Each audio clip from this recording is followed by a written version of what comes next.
Welcome to the Collective Risk-Taking webinar from Changing Futures this morning. I'm going to make a start. I know there's people still joining us and we're having messages from, it looks like, all over the country, which is lovely, so welcome. Somebody mentioned a camera, but this is a webinar, and so I think somebody said they had a broken webcam, but because this is a webinar, only the panelists will have their cameras on, so you don't need to worry about that.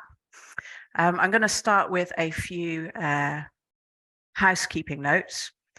So as you're all doing so far, well, you're welcome to introduce yourselves in the chat box. It's lovely to hear where you're all from and what roles you're in.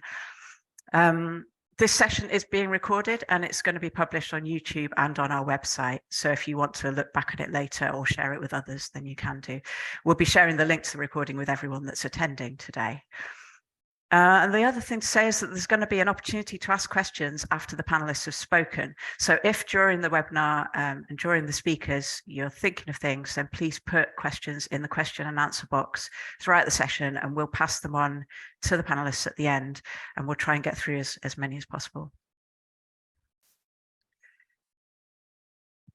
So just as an introduction, I just want to talk a little bit about the context. So Changing Futures is a resource for Bristol. We're a programme funded by the Department for Levelling Up Housing and Communities and by the National Lottery Community Fund. And we work as a partnership to improve the local services for adults and young people who face multiple disadvantage. And our aim is to create sustainable change at individual, service and system levels and to influence government policy and local commissioning. And we can't change the system without you. So I want to thank you all today for joining us at the webinar. And we've set out 4 outcomes that we hope to achieve by the end of the Changing Futures programme. And one of these is that we want to help embed shared safety planning and considered collective risk-taking in our approaches to supporting people with multiple disadvantage. And today's webinar is really an exploration into that goal. We'll be looking at the concept of collective risk-taking and what that can look like in practice. And we know there's a lot to learn about this topic and we don't know all the answers. So we hope that this can form a part of emerging conversations about collective risk-taking. I just want to introduce our panelists now. So our panelists today are Anna Smith, who's the Programme Director for Changing Futures, and Anna will introduce the idea of collective risk-taking when working with people who experience multiple disadvantage. And Alison Cromley, who is one of the co-chairs of Bristol's Creative Solutions Board. Dania Ellis, who's a senior engagement worker for the LINK team, who will talk about her experience of collective risk-taking in the context of the My Team Around Me approach. And also Hattie Hansen, who is contract manager for the Salvation Army in Bristol, who will talk of her experience of shared risk within the case review group. And so to start with, I want to pass over to you, Anna, if that's okay. Thank you, Beth, and good morning, everybody from rainy Bristol. I hope it's a bit brighter where you are. So as Beth has said, I'm Anna Smith. I'm the Programme Director for Changing Futures Bristol. I'm just going to briefly introduce the concept of shared risk-taking and give you some examples of things we've been looking at in Bristol. So when working with people facing multiple disadvantage, we know that partnership working between agencies is key, and system change doesn't happen in isolation. It's a joint endeavour between all agencies. So we need to take a shared accountability for our clients' well-being and sustained recovery. And in many cases, that means managing risks and the safety of our clients, our staff and others. We also know that because people facing multiple disadvantage are facing many risks simultaneously, and sometimes we really fear for them, even for their lives, that we need to take a different approach, a more creative approach, which might engage them or protect their particular needs. Some of the things that we did in the pandemic worked really well because we had to do things quickly, such as everyone in, and we had to work differently. And we need to hold on to some of that thinking to create some better ways of working together. We know that because of that, it's already been tried in the pandemic and that people have been doing some of this stuff for a while. It's not entirely new, but Changing Futures gives us an opportunity to take some of that energy and build capacity to collectively try some new ways in. And I say in because it's about supporting people where they're at and bringing them in and engaging them so we can help them more effectively. So what do we understand by collective risk-taking? Well, we've tried to develop a draft definition We define it as a process of taking an unconventional approach to supporting people facing multiple disadvantage, agreed collectively, which aims to reduce their risk and increase their engagement. Some examples of that might mean lifting a ban to someone who's been considered inappropriate for services because of something they've done, because they're at a high level of risk, to try and engage them again. Giving controlled drugs and alcohol to somebody to maintain engagement, and then maybe supporting them to reduce their drug and alcohol intake, and reconsidering a risk such as arson outside our existing processes and policies to accommodate current risk. So we're trying to support partners to take a take me as I am, not as I was approach to risk taking. This is a phrase that the National Lived Experience Group came up with. So we would look at something like arson, which is of course a very serious risk, in the context of whether this person actually presents a real risk now, or is it something on their record from a decade ago. In Bristol, we've identified this as a key system change issue.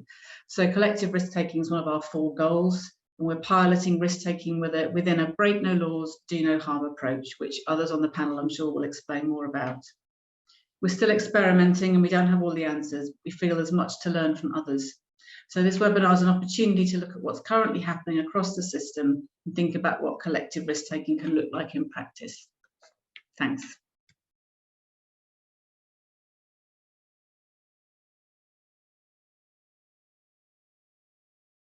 I lost my mute button. Thank you so much, Anna. That's really useful. And I'd like to pass over next to Alison, the chair of the Creative Solutions Board, if that's okay, Alison. Yeah, fine. Good morning, everyone. I can't see you, but lovely to know you're all there. And a big shout out. We seem to have a big posse from Wigan in this morning. So lovely to sort of hear you all.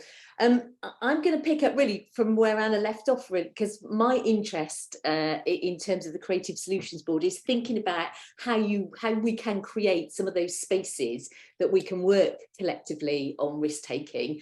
For those of you that are kind of new to Bristol, or don't know Bristol, the Creative Solutions Board has been in place since the start of the programme in Bristol, and I'm fortunate to be the co-independent chair of that group.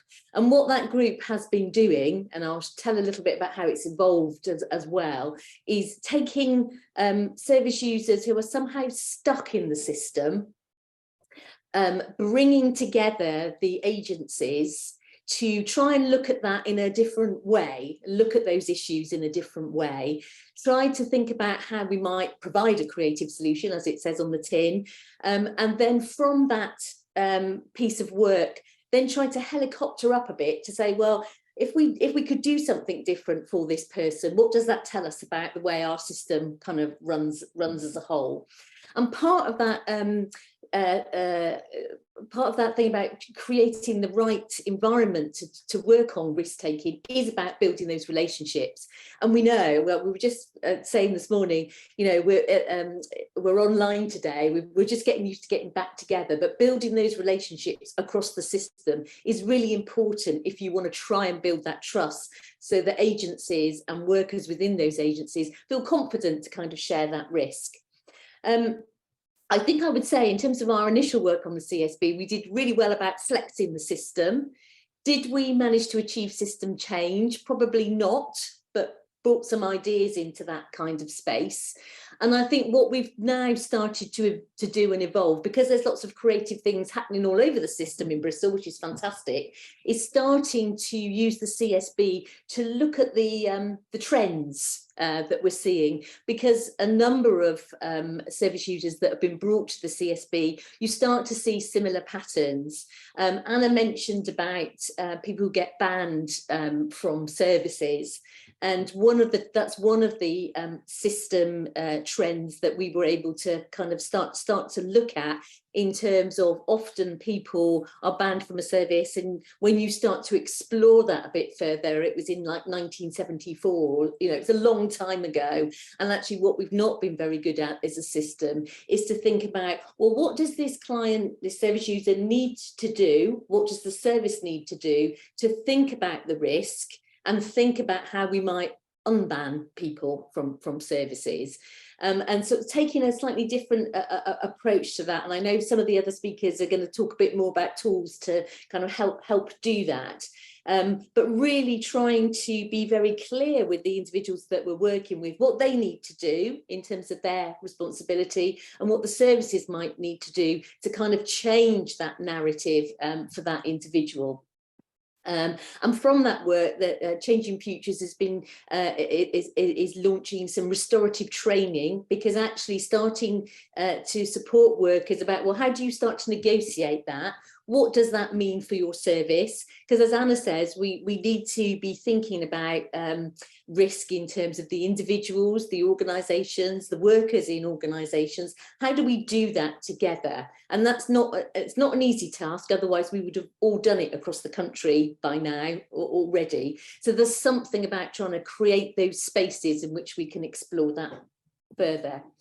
What we're now doing is starting to then look at the trends that we've got across our cohorts and using those trends to help us identify where some of the system change needs to happen in terms of risk, and where are our levers to try and make that happen. So within Bristol, the Creative Solutions Board has direct links into the programme board, because there are things that we can do within that kind of practitioner arena around collective risk taking, but there are also other levers in terms of more senior managers in organisations that can also help kind of support that approach. What we want to get to a place to is where we can think about and have a shared understanding about what we mean about risk taking. One of the things I was sort of been struck by as the independent chair, so I'm not working for any of the organisations, is when people talk about risk, we're often talking slightly different languages depending on which organisation that we come from. And as Anna was saying about trying to develop a sort of a shared definition, that sounds quite simple, but actually that's really, really important, because if I'm talking about apples and you're talking about pears when we talk about risk, actually we can end up with we can end up missing the key point in terms of the individual in the middle of that system. And if we've all got slightly different understanding about what we mean by risk, then it's going to be very difficult to get the right plan, collective risk-taking plan around that individual. So I would say getting a good understanding about what we collectively mean is really important in terms of sort of taking that work forward. I think looking at tools that can help us, and say other colleagues on the panel are going to talk a bit about that now, about what might we have in place to kind of help us do that, because I think that is a key priority for our Changing Futures programme. And if we could really do that as a system, I think we could really make a difference in terms of how we work with individuals and how those individuals experience the system across Bristol. Thank you. Thank you so much, Alison. That was really interesting and useful to hear about. So I think next we're going to pass over to Dania to talk a little bit more about her experiences. Thanks, Dania. I'll unmute myself. Hello, everybody. So I thought to be able to talk about what collective risk taking and positive risk taking looks like, I thought I'd share the story of a Link Team client so that we can look into and kind of talk about the people that really need thoughtful and well organised kind of flexibility in the system in order to support them. So my team around me really is meant to be focusing on the person, with you in the kind of centre of them, like with them. And the thoughtfulness and the well organised flexibility in the system is kind of what I think positive and collective risk taking is. So I'm going to use a pseudonym from now on, just so I don't have to use the words the client constantly. So we're going to talk about Fred for a few minutes, and then the second half is going to be about the work that everybody put in and the actual kind of bones of the multi-agency work and the collective risk taking. So hopefully it won't take too long. So Fred is a 55-year-old man who's experienced a lot of trauma in his family home. He has a long history of alcohol dependency and substance use. He's been involved with the criminal justice system. He's had long prison sentences and long periods on licence in the community. But he's also had periods of stability. He's detoxed himself from substances by engaging with drug services. He's managed his alcohol use to non-problematic levels, and he's had periods of complete sobriety. Fred was a bodybuilder in the past. He was a personal trainer. He was a chef. You know, he's lived a long life. His mental health and his alcohol use and his lifestyle has fluctuated since he was a teenager. But in 2020, his partner of 16 years died of COVID, and that is ultimately what led him to become homeless. So this led to increased and very chaotic alcohol use and homelessness. Sorry. And as the tenancy was in his partner's name, when she died, he was asked to leave. He wasn't allowed to stay there. So Fred was placed in emergency housing during the Everyone In scheme, the pandemic kind of stuff that Anna was talking about, that, you know, innovative way of working. You know, everyone got accommodation in that time, no matter who they were, what resources they had. And sadly, he'd been evicted 6 times due to violence and aggression against others by the time he was referred to our service. So Fred was referred to the Link team due to being street homeless. He had no identified accommodation options, and as well as being seen as too high risk to house with others, he also violently self-harmed and attempted suicide multiple times. It's thought by medical professionals that he has moderate to severe Korsakoff syndrome, which means he gets disorientated, confused, and is very forgetful. And all of those things also presented risk to providing self-contained housing also. So sharing with others and being on his own was extremely difficult to kind of to mitigate those risks. What else is there? While he was on the street, there was a lot of contact with emergency services, presentations to A&E, frequent use of the 24-hour mental health helpline. But I would say that was a part of his initial safety plan when he joined Link. Those were positive protective factors that we managed to put in place, him using the emergency services, him calling the helplines and things like that. So they were protective factors in themselves, but there was a lot of activity, basically. So to kind of put it into just like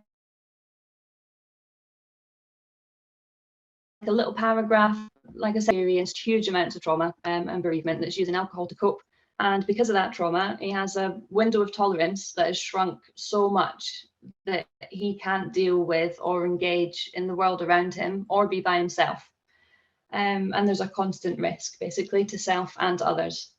So that's kind of what we were talking about. But in the same breath as that, he still has goals. You know, he wants to move forward. He wanted his own home. He wanted to be detoxed from alcohol. And it really warmed my heart quite a lot when he spoke often of getting a cat. You know, just talking about the person, it was heartwarming. So I hope I'm not running over time. So this is the thanks, Beth. This is the work that we did. So in order to break down those blocks and barriers to achieving the client's goals, there were 3 key areas that required focused and collaborative planning that was then brought into one cohesive shared safety and support plan. So this was done with relationship building, with really good multi-agency communication, regular meetings, ongoing comms, you know, like it was a big bit of work that is still ongoing, you know, nothing's perfect, but those 3 areas were, first one was housing. So we advocated that due to the risk to self and others, that Fred really needed his own tenancy. He needed to be on his own, and that's actually what he wanted. We were going with the client's wishes. And thankfully, this was agreed to at the CRG, which Hattie's going to be talking about later, so I won't go into it. And another forum called the CSA Plus scheme, which people can ask me about afterwards if they want. But that offer was with conditions. So due to previous antisocial behaviour in properties and tenancies, the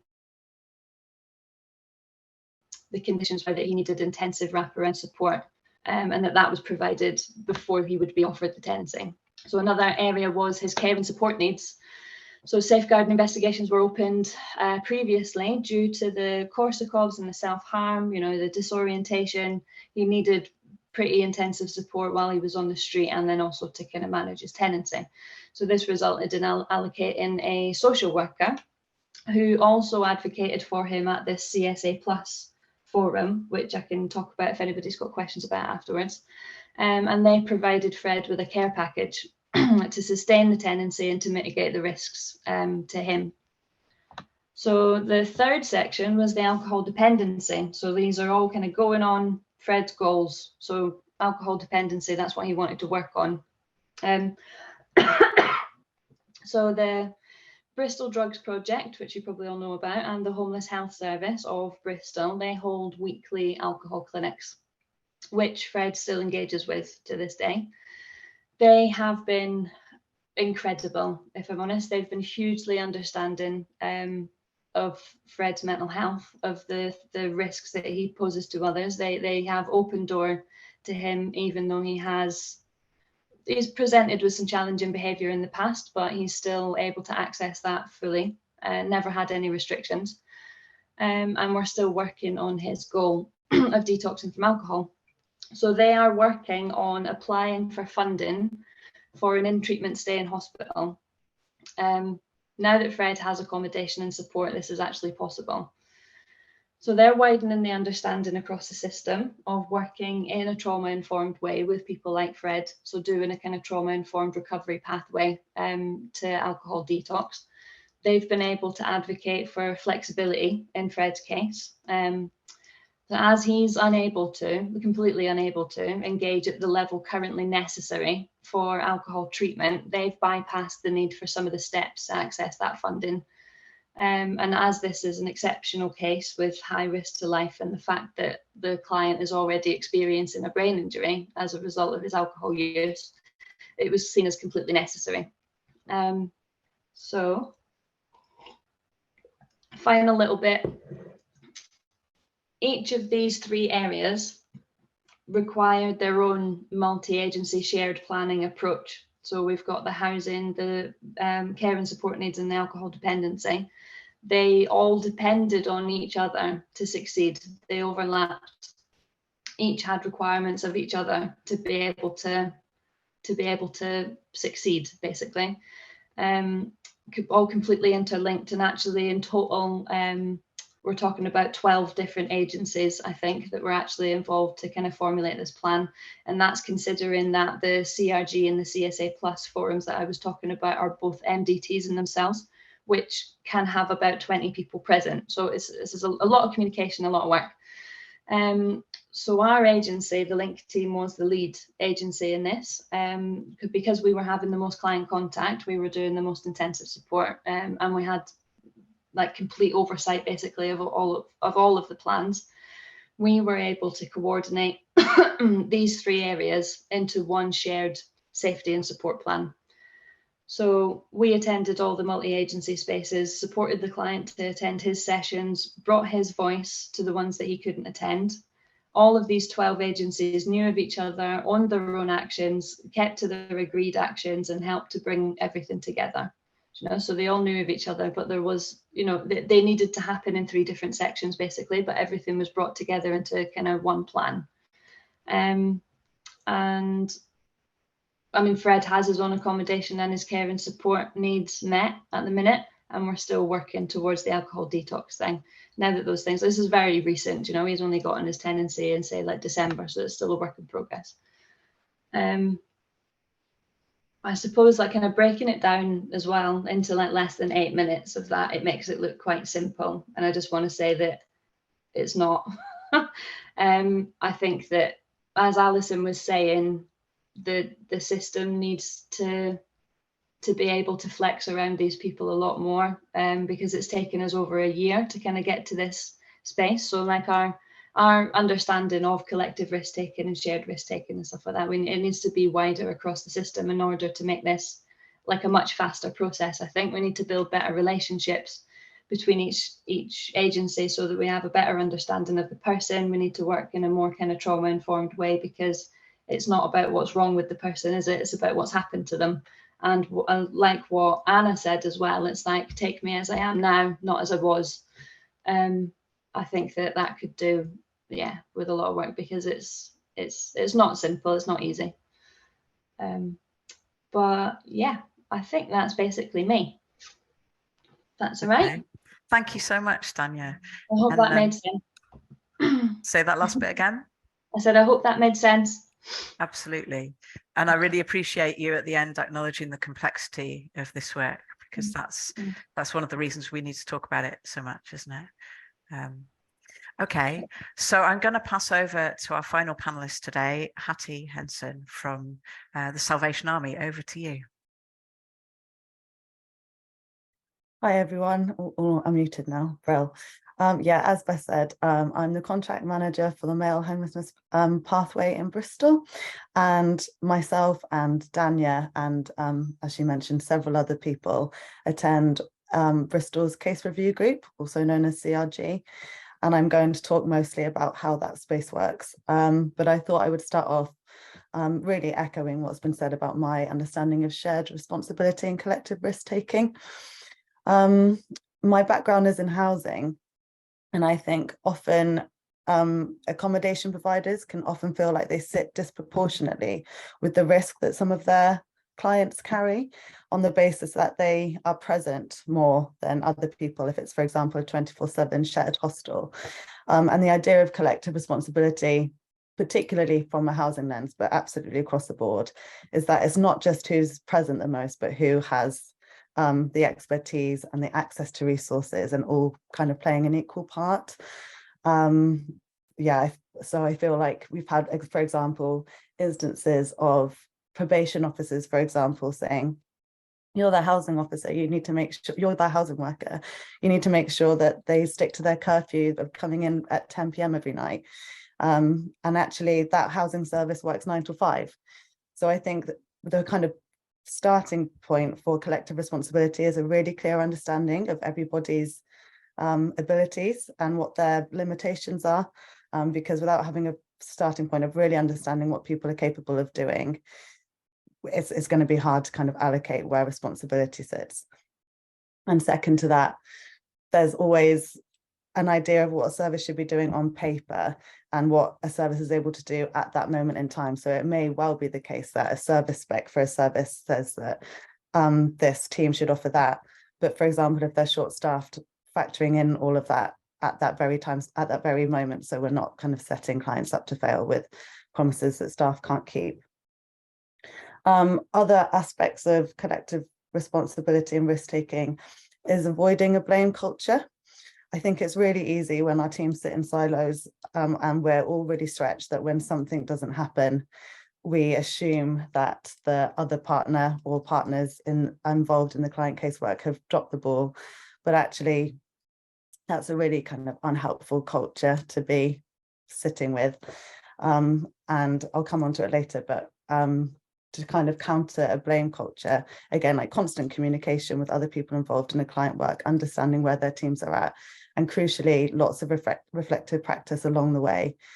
So when things don't go well, we consider it more as a learning opportunity, as opposed to, oh, well, let's just stop working with that service because they're unreliable, for example. But CRG, the case review group, is a monthly meeting that has about 20 different partners in Bristol attend. And its remit is to look at clients who have faced multiple barriers accessing housing or other elements of their support needs. So that might be adult social care, mental health, probation, drug and alcohol services. And another factor that would make a client eligible for being discussed in this space is if they're at risk of abandonment or eviction, or have a history of repeated abandonments and evictions.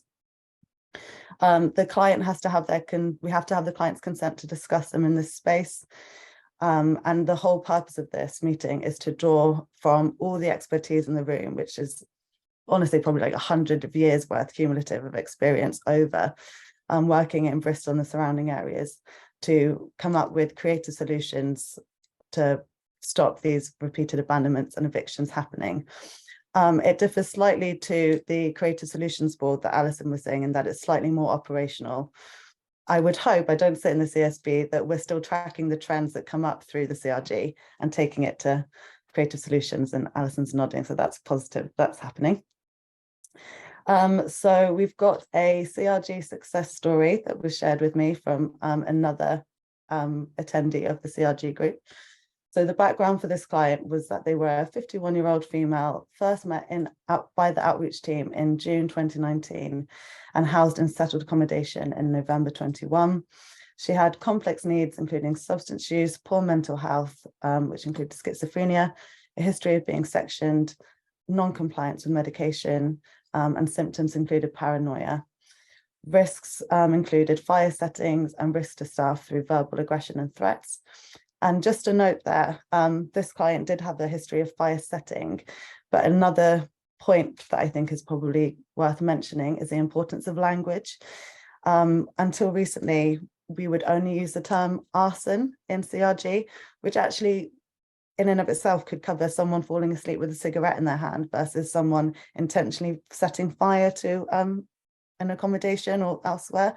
So we're really trying to make sure that we're not using blanket terms that are actually vague and might discriminate against a client.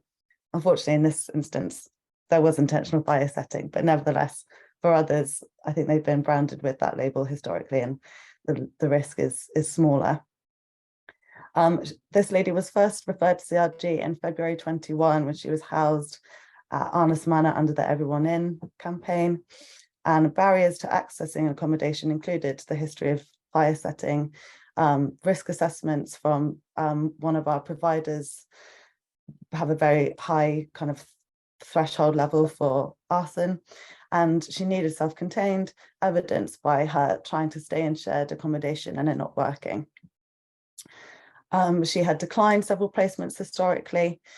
There was paranoia involved, which reduced her ability to engage with certain staff. She was very reluctant to engage in adult social care, and she had also refused some placements in a new scheme at BS5 cluster. So by the time this woman was presented at CRG, staff really thought that they were out of options for her.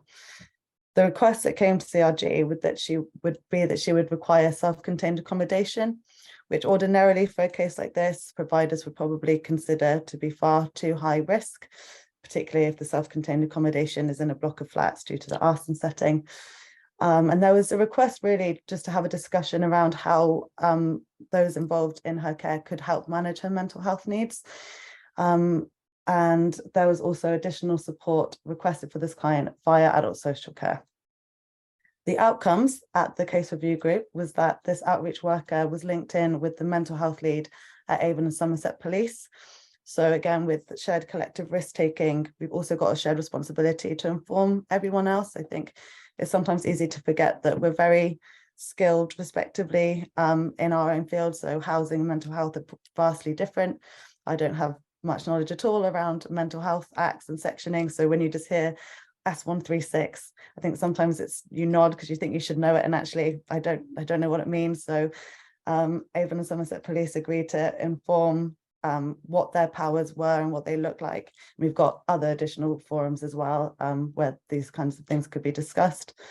The next outcome from CRG was support from Avon and Wiltshire Partnership mental health teams to discuss why decisions have been made and what would need to look different before they could take her into secondary care. Lots and lots of person-centered suggestions. She was housed at one of our services, Toll House Court, in November 21, with an agreed period of flexibility to move her in. Usually housing partners, because of the demand in Bristol, have to work to really tight deadlines to move people in. We've got about 2 days for high need support to move people in, and that is obviously not conducive or client-centered, having some blanket target. So we were able to extend this to a 2-week period, so the client felt like she could come and go, and it wasn't all or nothing upon the first day of moving into a really new, quite daunting setting potentially. Due to this flexibility around her moving time, the outreach worker said they were able to plan her move in a much more positive way. Her doctor, who she engaged well with, was able to attend as well on some of the move-ins. There was a planned move using the multi-agency meeting ahead. And we had additional funding to try and make the space feel a little bit more homely for her. And fantastically, she's still at this accommodation service 18 months on, which is record-breaking for this woman. Part of the reasons why I feel this shares demonstrate shared responsibility is that we had the police stepping in. So we're really trying to build relationships with PCSOs in the local area to hostels who have a much more personable and familiar relationship with our clients, and fill them in with all of the background work that's going on, so that if they see our clients on the street, they know how to contact us and, you know, just work more collaboratively. Again, the knowledge sharing around AWP and police around section 136. And another demonstration of shared responsibility is the relaxing of the KPIs. Again, like I said, because services are under such pressure to meet the KPIs, it takes a lot, and it's fantastic that Bristol City Council work with us to be more flexible in these cases and extend the move-in times. Because if we without doing that, we're asking housing providers to take a risk that they might then later down the line be penalised for when we look at their KPI recording on a quarterly basis, for example. And it also demonstrates the commitment to our clients. So these multidisciplinary CRG meetings, they take about 3 hours and they happen every month. So it's a huge ask for people who have got really stretched calendars and caseloads to come. But I firmly believe that what we achieve there is so much more than just sending an email to one of someone else's workers and leaving probation and mental health out, for example. And a lesson from this is a really positive case study. But of course, inherently, it doesn't always go that way because it's positive risk taking. And I've definitely fallen foul myself before of in recent history having a case that didn't go so well. And then you can see services kind of pull their guards up and say, oh, I don't know, I didn't go too well with that client. Don't think we should do it again. And it takes a lot of resilience, particularly for staff and housing teams who are there and dealing with it on the front line, to actually not allow someone else's trauma, exactly as Daniel said, that it is to stop someone else having that same opportunity. And I think the best way that we can overcome those services becoming more reluctant and hesitant to take those risks is to ensure that there isn't going to be a blame culture, that we're not going to finger point and say, why did this break down? And also on the other hand, on the other side of collective risk taking is accountability, however. So in CRG, we'll have really clear actions that we'll revisit at every next meeting. So it's not okay for one partner, and I really don't feel like partners ever choose to do this, but they'll say that they will do something and they'll come back and it hasn't been done. And then that kind of gets forgotten and someone picks it up. We really need to feel that everyone is buying into this method of working, because without which, I think, like I said, services will become more reluctant to take risks that are really risky sometimes. And as I said before, positive reflective practice spaces as well, really making sure that when things go well, we still have space to reflect on it as well, to actually understand what was different with that case compared to a different case that looks on paper fairly similar and didn't go so well. Yeah, thank you so much, Hattie. There's a lot in that, isn't there? Okay, so we're just moving to the time now where we've got about 15 minutes for the panel to answer any questions that any of you have around anything that's come up, the groups, the specific case studies, or kind of wider systemic reflections. So feel free to put questions that you might have in the question and answer box that hopefully is at the bottom of all your screens. And I'm going to start us off with a couple of questions. And this is for everybody on the panel, really. And I guess this, this has come up in all of your conversations, but why is this idea of sharing risks and shared safety plans a particularly important issue when working with people experiencing and facing multiple disadvantage? Who would like to start us off? I can go first if you like, Beth. Okay. I think, so before I was in this role, I managed frontline services for women who were sex working. Before that, I've managed services for women experiencing domestic abuse. And often the risk is so high that it feels like we have to do something different. That's what I feel. I feel like they're in many services, everybody is doing their best, we're missing something and we have to do something differently. And sometimes we're bound by policies such as arson or a ban or something like that. But actually, in order to bring that person back in, we need to do something different and appeal to them in some way. And I can think of somebody that was banned from my previous service, and she threatened someone's life, and I have a responsibility to hold the safety of the staff in that situation. But it was the heat of the moment thing, and with a bit of conversation and thinking around it, we were able to get her to say sorry and to show that she was in a different place and bring her back into that service without putting staff at risk, because her being outside that service meant she was street homeless and at huge risk. So I think, it's a moral place that we're coming from, not just a policy and a process place. And I think, everybody working in this sector cares very deeply about people we're working with. I hope that answers it a bit. Yeah, I think that's really relevant, and it's quite nice to have a case study as well in that regard. Alison. I think sort of building on that, I think both the case studies we've heard this morning demonstrate that it's not that often for individuals who have complex needs, it's not that no one's working with them. There are lots and lots of organisations and agencies working with them. So it makes the collective risk taking even more important, because actually if we can come around the individual and help them to get to where they want to get to. I think, Daniel, your comment about the cat, that thing around it's the small things about us all, isn't it, that are the really kind of important things. But if we can all come around an individual together, recognising that people come from different organisations, and really get to the nub of the issues, then we've got a great chance of getting that person in and through services as well. Because the alternative is we'll all still need to work with those individuals. If we don't do it in a joined up way, we're not doing it in the most effective way, and collective risk planning can really help us with that. Thanks, Alison. Hattie, I see you've got your hand up. Have you got something to add? Yeah, I was just going to say, the way that we think about allocating responsibility due to often funding streams and service specs is just not how clients see themselves. So they don't think that their mental health and their drug use and their probation is completely separate. It's all bound together. So it inherently seems to not work that to have one person sit solely looking at their mental health and others at their drug use, because for them, they're interlinked and they'll use more when their mental health is worse. So I think it's kind of a lesson for us to try and look at it through the lens of the client as a starting point, really. Yeah, absolutely. And take that kind of person-centered starting approach.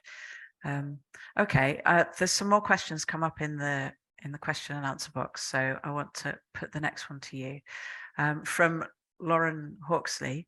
How did you persuade partners to come on board and offer that flexibility in the first place?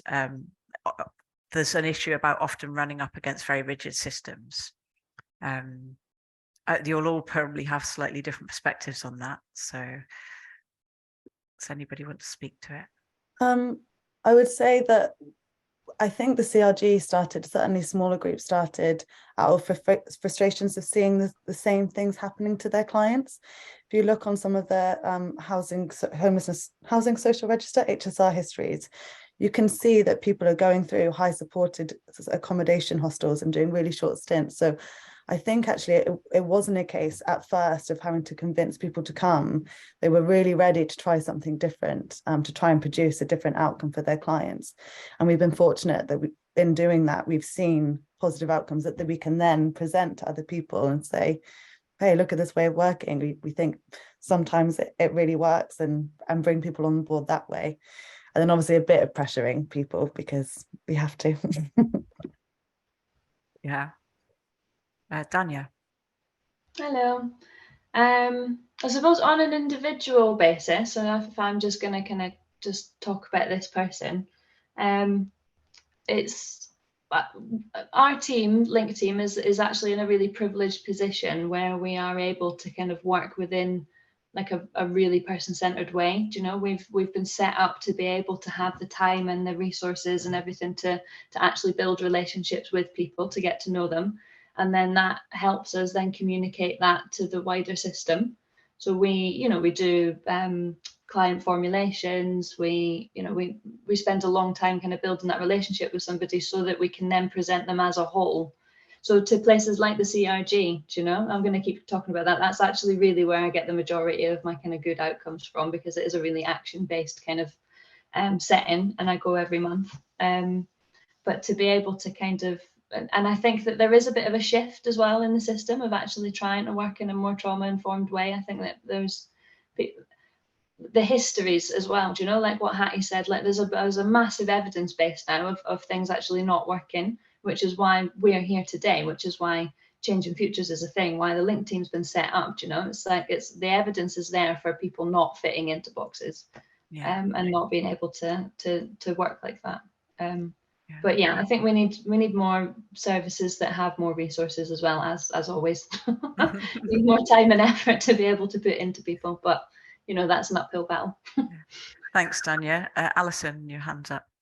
I think you have to tackle it on a number of different levels. I think because actually, in terms of the system, there's a lot of things we can collectively do in the system that we don't actually need to ask permission for.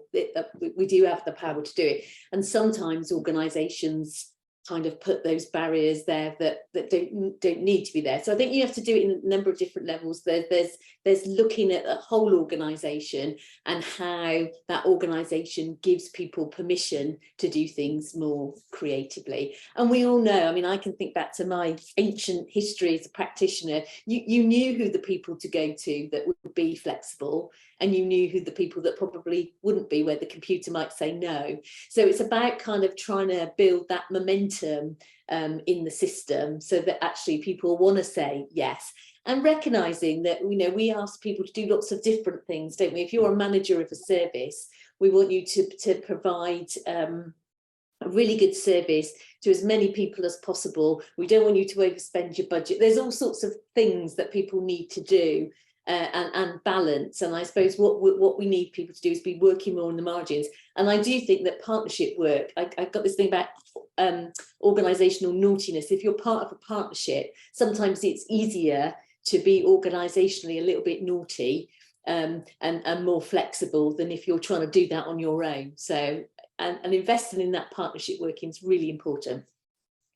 Thank you so much, Alison. And all those relationships across organisations and across services is the starting point always, isn't it? So we've got a few more questions. We've got about 5 minutes left. So we'll see how we get on. I'm going to kind of put two of them together. So there's one question that Penny is asking: how do you share the agreed plan across all of the agencies? And there's another question from Andrew, who's saying it was mentioned how different services perceive risk, and what are the panel's thoughts on how that can be overcome as an issue? So there's the perception of risk, and then how do you share an agreed plan? Are you happy to take them together? Okay. Anna, go for it. It's a good question. I'm not going to speak for too long about it because we don't have all the answers, but what we have started to do is to try and develop, we've had one meeting about this, to develop a shared safety plan that might work across the city, and get some shared definitions of what collective risk taking might look like, which is why I shared that definition with you earlier, and looking at having somebody who would hold a lead position, because I think if everybody shares a plan, there's a danger that everybody else thinks that somebody else is doing it. But what I really hope is that through doing this, we can show that sometimes it works. It won't always work, but sometimes it will work. And the reason that we're doing it is because we've actually tried everything else. And as Hattie and Dania have said, you've got someone going round and round and round, so that people will build confidence in bending their own policies and procedures a little bit, as long as that risk is held collectively across the agencies. Thanks, Anna. I'm just going to add two little things to that, if that's all right. I've been looking at it as a really good tool. So as Anna said, it's a standardized thing that we're hoping to roll out throughout the city. So say you have 10 people, 10 agencies in a multi-agency kind of team around the person. all of their names are on there. They all agree to this being the best option for the person. There's actions, there's when these are going to be completed by, who it is that we maybe need to escalate things to, when that's going to be done by.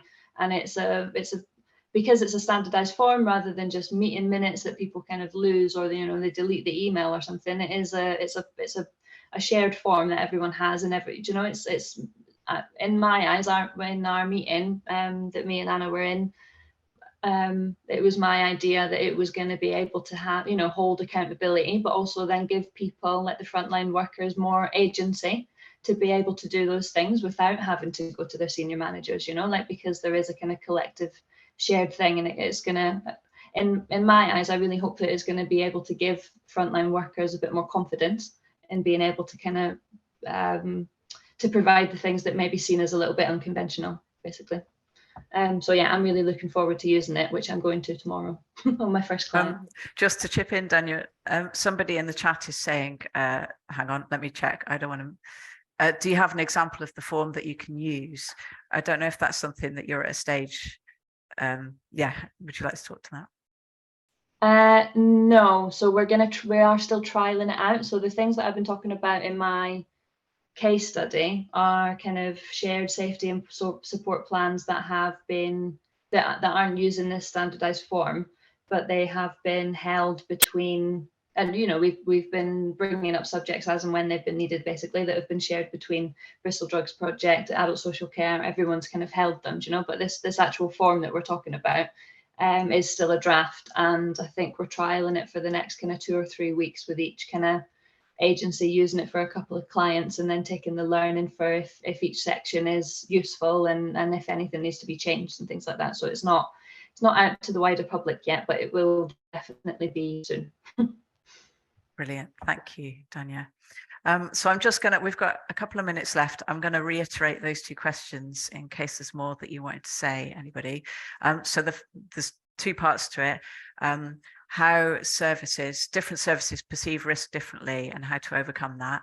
And then how do you share an agreed plan across all agencies? Is there any more? Hattie?